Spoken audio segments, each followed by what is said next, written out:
And here it is, ladies and gentlemen, the official instruction from Joe Rogan, his advice to people, his advice to you, vote Republican. It's not so simple, and it never is. But in this tweet from Kate Talks Truth with 3,906 retweets, it's a 1-minute clip where Joe Rogan basically tells everybody to vote Republican, but there's some context here. He actually is telling people to vote Republican. On his show with Aaron Rodgers, they were talking about businesses that were destroyed and they're never coming back. And Rodgers says, what do you tell these people? And he says, vote Republican. And then they laugh. I laugh because it's like, I'll tell you why I laugh. I can't speak for them.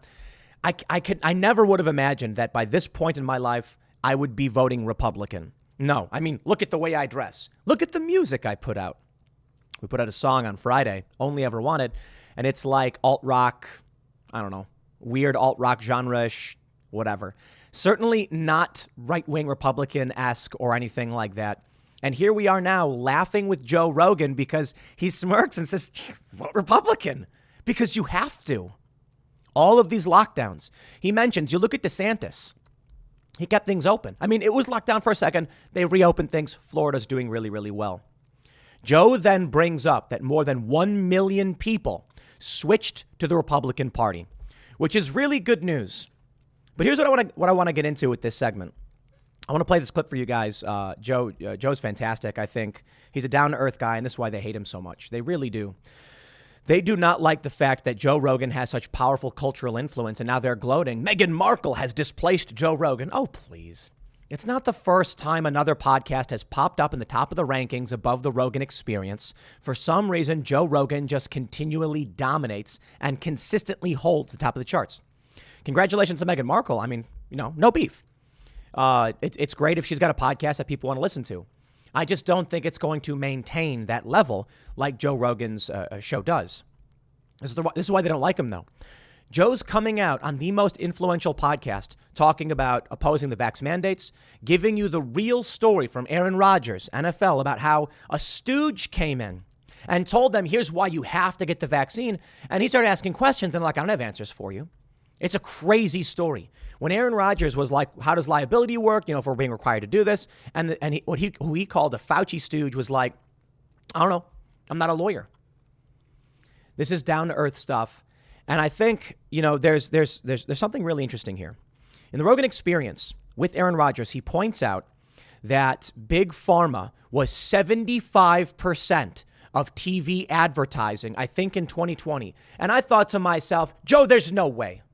There's no way that Big Pharma, because they're making that point, like brought to you by Pfizer, brought to you by Pfizer.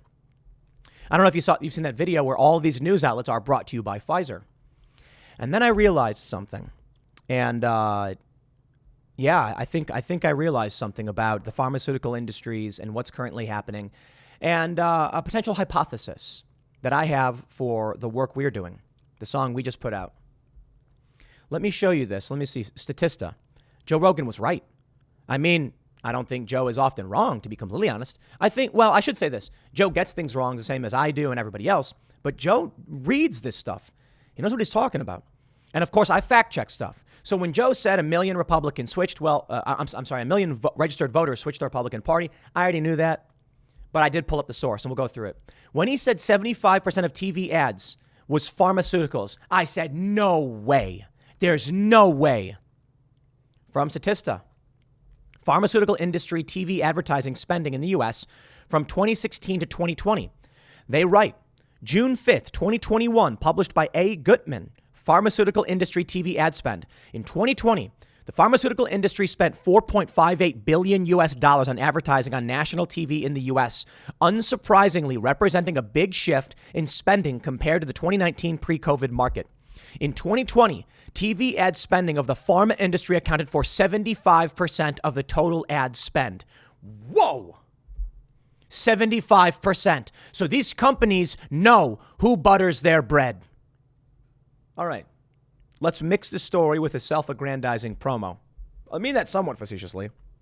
My friends, in the description below, you will see a link for the new song that we just put out, Only Ever Wanted.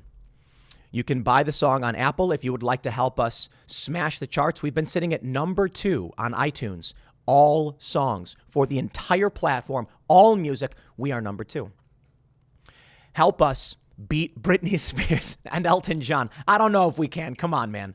I'm such a big fan of Elton John. Seriously, some of the best music ever. Re-released Tiny Dancer with Britney Spears as a dance pop song. Okay, maybe we'll never get anywhere close to beating it. But here's what I want to get into.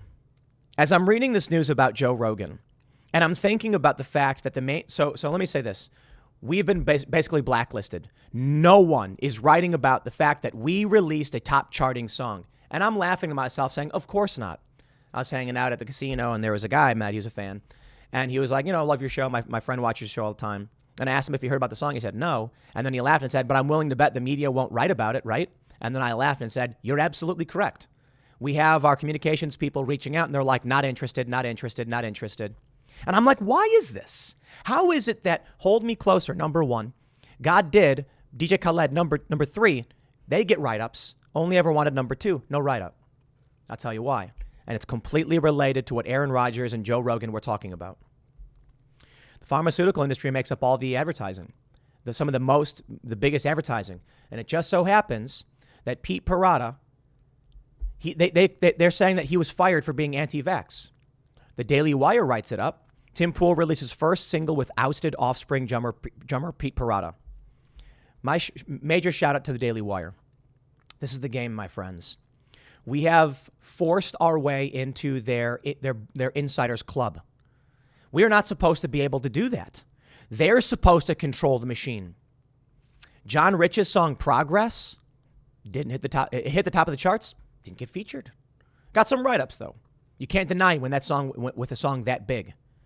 But here I wonder if they're not going to allow the fact Pete Parada, his doctor told him not to get the vaccine because he potentially had or did have Guillain-Barré syndrome when he was younger. So they fired him. Pete's a good dude. He's just a good, hardworking guy. He was in Face to Face, tons of big fans. And I hit him up and I was like, bro, let's do a song together. The song on YouTube, what is it at? Like 1.2 million views. It was trending number 23. Shouldn't that be something? Shouldn't that be written about? And then I was watching the Joe Rogan stuff. And then it all kind of clicked together. I'm wondering if these big media outlets are like, hey, if we write this stuff up, we might lose our sponsors. I've experienced that. If you want to help push back, if you want to support our work, link in the description below, buy the song on iTunes. Maybe this week we can beat Britney Spears. And if enough people buy the song before Thursday, then we might actually hit the top. We might actually make it to the Billboard charts. And I'm hoping that, this has been the whole point. With everybody attacking us, the release of this has been mind-blowingly stressful. And it's not about the haters or anything like that. They've actually helped, to be completely honest, so I respect and appreciate it. But it's just a lot of work to do nonstop all day, every day. And this was the point with what the Daily Wire is doing, with what we're working on. We're trying to just put pressure on these cultural spaces and make it undeniable. We've been featured nowhere. We've been written up nowhere, because if they do write it up and they do acknowledge that we had a hit song, more people will be exposed to this element of culture. Let me not waste any more of your time, and I'll show you what Joe Rogan had to say. No one who is alive today had ever experienced a true pandemic. Yep. And I'm hoping that now that this is over, people are going to recognize that some serious errors were made and not repeat those. That's the best you can get out of it. So what do you tell those people? Vote Republican. Look at them. They're both laughing. That's what a lot of them are going to do anyway. Yeah? Yeah. Bravo, Oh, Joe. yeah. Bravo, I mean, Joe. more than 1 million people transferred over to the Republican Party, Right. I think in 2021 alone. Find out what that number is. But, you look at guys like Ron DeSantis, who kept Florida open and had... He didn't keep it completely open. They did shut down for a little bit, but respect, man. I'm a big DeSantis fan. Some pretty reasonable policies in terms of like what to do about COVID. And, he mapped it out on television. He was, widely criticized for this, where he was saying, like, we need to protect our elders. We need to, make sure that medical care is available for those people, and everyone else. You should be able to do whatever you want to do. Protect your freedom. No. Yep. Joe Rogan's right. From PBS. More than 1 million voters switched to GOP, raising alarm for Democrats. I think I missed this story. I knew there was a big switch, but this is June 27, 2022. Maybe I covered it. I cover so many stories. They say more than 1 million voters across 43 states have switched to the Republican Party over the last year, according to voter registration data analyzed by the Associated Press. Let's break it down. Let's make it simple for you. What do you think happens if people learn more about this? In response to the song that we put out, the typical players, these left commentators, started claiming the song was trash. They one commentator has been accused of manipulating the audio quality. Crazy. It was referred to as sounding like Nickelback, which is really weird because the song we put out is more like emo, like Saves the Day or Thursday or something than anything like Nickelback. It's like, I'll take a Nickelback style song if it means I hit the #1 chart, I guess, but I don't write music like that and it's not my jam. No. They're telling you what to like. They're telling you what's acceptable. I talk about it a lot. Aaron Rodgers, he talks about, this is Whiskey Riff. I don't know what Whiskey Riff is, but nobody's writing about this. And I normally only like to use NewsGuard certified sources, of course. But I'm willing to accept this one because I listened to the podcast and I know the section he's talking about. It's closer to the end of the podcast, I believe, where he says a stooge came in to scare players. They tell you what you're allowed to say. I reference it a lot. A video of this young woman talking to 3 other young women with the microphone, doing a man on the street kind of thing. And she says, what is a woman? And these 3 women hem and haw and are unable to explain what a woman is. It's because they know what a woman is, but they can't reconcile the definition with what they're allowed to say. It is a cult, which makes me wonder if our song, which is #2 on iTunes, got featured as the top song on the front page of iTunes, it would hit #1. Because not only do we have you guys all pushing and we're storming the gates of the cultural establishment, we also would then have the fact that being in the top, people would click it. Alt-rock might actually find its way to the top once again. Right now, alt-rock rarely hits the top. We're charting well above Muse. That's great. We're the #1 alt-rock song on iTunes. Not featured there. Not featured in their great hits or anything like that. It may be our fault, full disclosure. Maybe there was something we're supposed to file or whatever, but we went through standard distribution networks. No, I think the reality is, maybe not necessarily there, but across the board, it's a cult.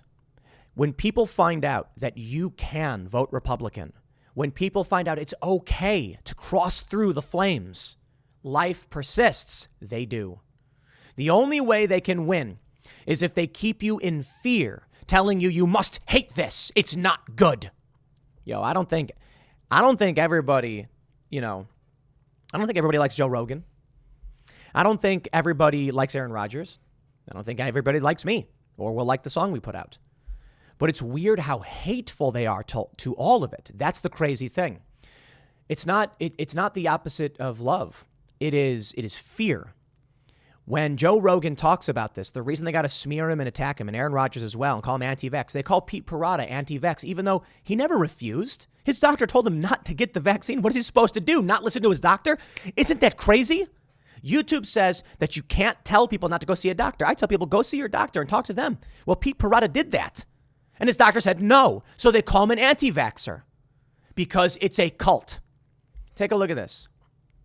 Aaron Rodgers tells Joe Rogan, the NFL sent some stooge to scare players into getting vaccinated and mop the floor with him. They say, they write, as a Chicago Bears fan, it's in my blood to hate his guts. I get it. And after that I own you comment, I would have been ready on site. But I have to say, over the last year or so, I've grown to appreciate his hippie man bun wearing. Yeah, we get it. He says this. In the conversation with Rogan, Rodgers points that the NFL even sent some stooge to scare the team into getting vaccinated. Look how righteous our league is. We have 95% compliance with the vaccine. And if you don't, we're going to send a stooge to your team to show you graphs of your vaccination percentage of your team compared to the rest of the league, which actually happened. People were like, no one knew your vaccination status.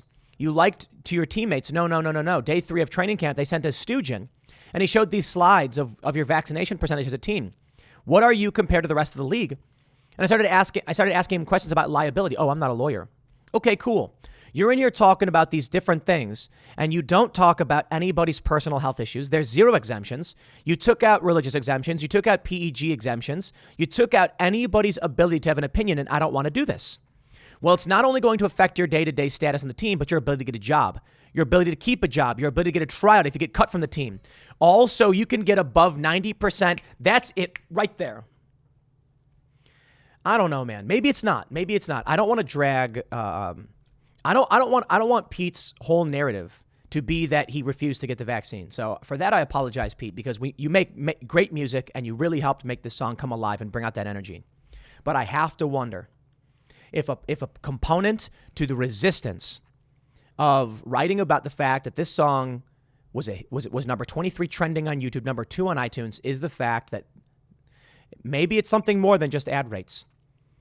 But you take a look at this stuff there and the way they're going after him, and I'm like, yeah, they don't want you to realize that if you refused their mandates, you had a chance to live.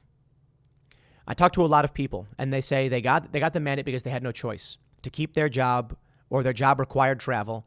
And I said, it's kind of crazy to me that you'd do that. It's kind of crazy. Some people said that we've talked about prisons and how they would put you in solitary confinement unless you got the vaccine. And it's just like, listen, I think it's all about what your doctor prescribes for you. And if you don't trust your doctor, you find a better one. Some doctors, like Pete Parada, said not to get the vaccine, and they punished him for it. And it seems like they still want to. But you know what? I don't care. I'm not going to run my business that way. Apparently, Joe isn't either. And in that case, we are striving to create a space where this will not be the reality. And if there are people who do lose their job, I will do my best to make sure we are creating not just a parallel economy that can support people who are rejecting the authoritarianism, but also a parallel culture. Daily Wires started it first. Don't look at me making movies, making documentaries. I'm a couple of years behind, but I see it. And I know that we all have to participate. We need to create a space of success. You don't have to like my music. You don't have to like Joe Rogan. You don't have to like the Daily Wire. You just have to realize that if you don't, but you agree with a parallel culture, you got to build it. You got to build it. You don't got to support us. Then you got to do the work. And that's the way I see it. I think the Daily Wire is doing a tremendous job. Joe Rogan's always been fantastic. But you look at what they're doing. Now, shout out to Joe Rogan saying vote Republican, but that's exactly it. How many high-profile, culturally impactful shows are saying you got to vote Republican? Very few. We are the outsiders, and they hate it. They do not like it. I actually had someone tell me they hated my song, not because of the music, but because I'm breaking consensus reality. You do not own reality. There's an objective truth that we seek to find. Aaron Rodgers seeks to find it and to maintain his personal and bodily integrity. And I agree with that message.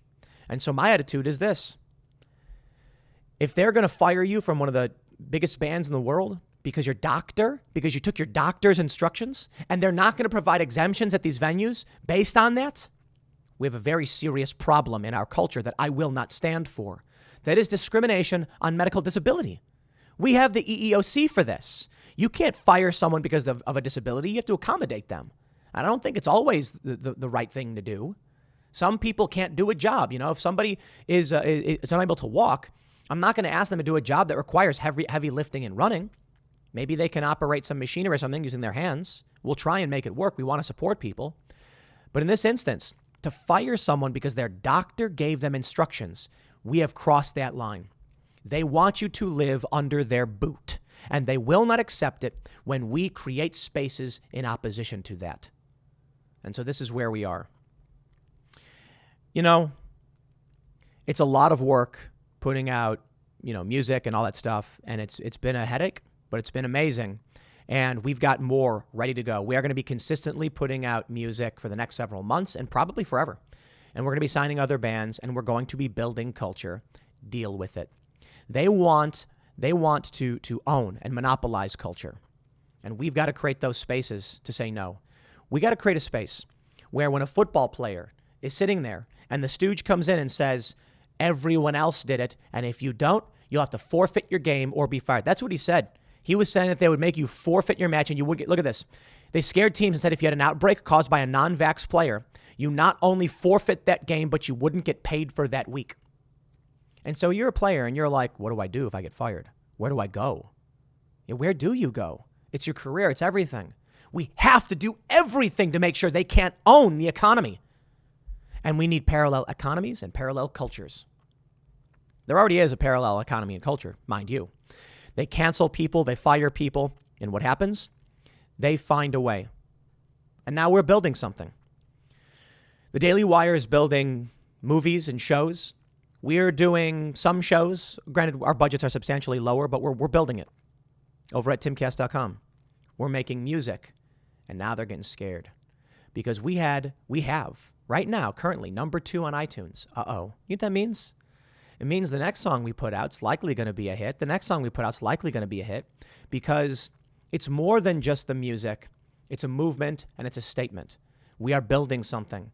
And each and every one of you, following and supporting Joe, following and supporting Aaron Rodgers, laying bricks in the foundation of a better future for everybody. I'm big fan of Tom McDonald, he's consistently put out this music that's just smashed the charts. And that's what needs to happen. More of that. More just breaking down the doors figuratively of the cultural establishment, asserting ourselves and saying, you know what, man? You don't own us. You don't own this. You don't own this space. They want to. They've for the longest time, it's been an insider's club, and now that's changing. And there's one big takeaway message from all of this that really scares them the most. Joe Rogan's advice to people. Vote Republican. The Uniparty used to control it all. When you were a rock star, you were a Democrat. I remember they would do these get out the vote things at all these rock shows.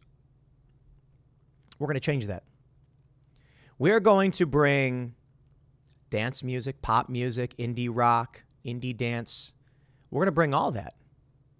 And it's going to be part of a machine that opposes the establishment and says, if you have a problem with the lockdowns, vote Republican. Is that a problem?